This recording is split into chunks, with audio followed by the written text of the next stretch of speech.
guys, so since everyone's so busy these days, I'm gonna explain to you how the dairy industry works in 5 minutes. Like other female mammals, cows only lactate, or produce milk, when they're pregnant or have a newborn to feed. So the dairy industry inseminates or impregnates cows starting at the age of around 12 months over and over and over again so they keep making milk. And it's a rather routine process. You see, first the industry jacks off a bunch of bulls, sometimes using a hand or help from an electro-ejaculator, which is basically a giant cow dildo that goes into the anus of the bull until he blows. And that semen is collected and then inserted into the vagina of a female cow with a long tube, usually while she's confined in what the industry calls a rape rack. And sometimes they put their fist right into the anus of the female cow, you know, to loosen the area. To make the process as effective as possible. What are you feeling for in there when you... Oh, it's a bit jumpy. I think I would be if someone did that to me.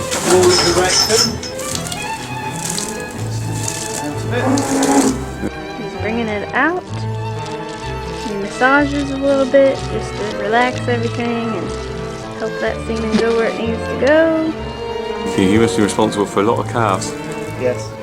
And when that baby cow is born, it's pretty much immediately taken away from its mother and locked in a crate.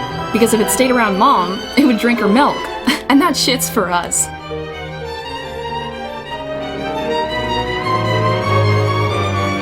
And you see, a mother cow's bond with her young is very strong and affectionate, and she sometimes cries out for days in search of her baby. But nobody gives a shit.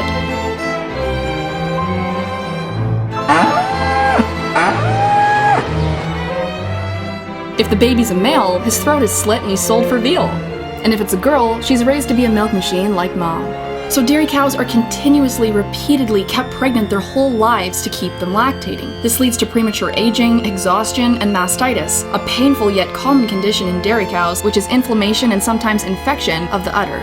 Pus and blood in the milk of dairy cows is also common, so it's usually filtered.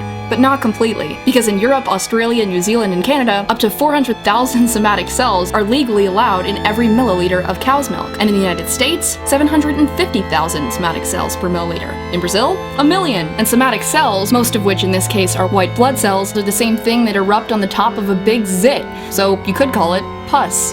The more bacteria, inflammation, and infection, the higher the somatic cell count. But don't worry, there's a limit.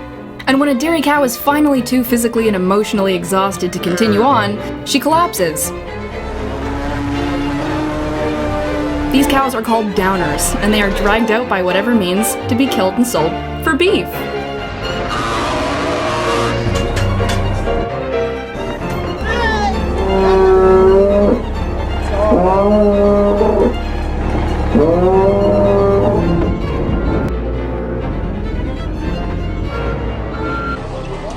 It's common in the industry, even on organic dairy farms, for cows to go down after about 4 or 5 years of continuous milk production.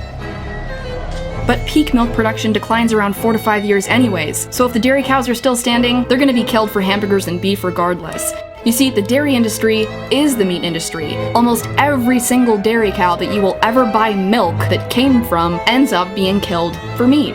So if you're vegetarian, you might want to think about this, because at least when you're being raised for meat, you're just raised for meat and killed. But when you're a dairy cow, you are sexually exploited and emotionally and physically exhausted until you can't take it anymore, and then you're killed for meat.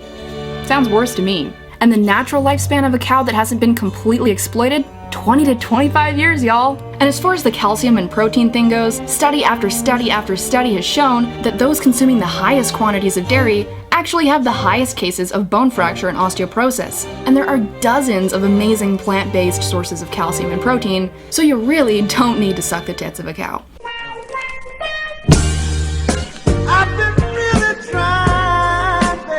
I mean, the dairy industry has wormed their way into education systems, nutritional programs, and media to convince us that we need to drink milk.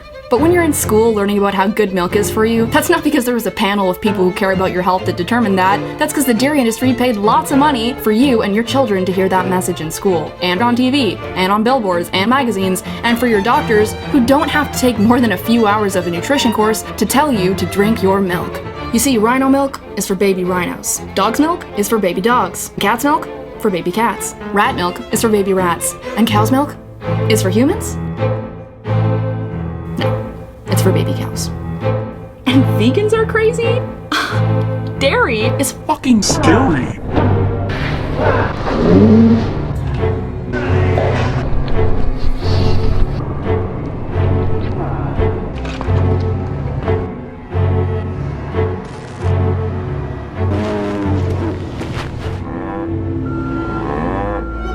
Try almond milk, hemp milk, soy milk, flax milk, rice milk, Brazil nut milk, macadamia nut milk, cashew milk, any milk but dairy milk.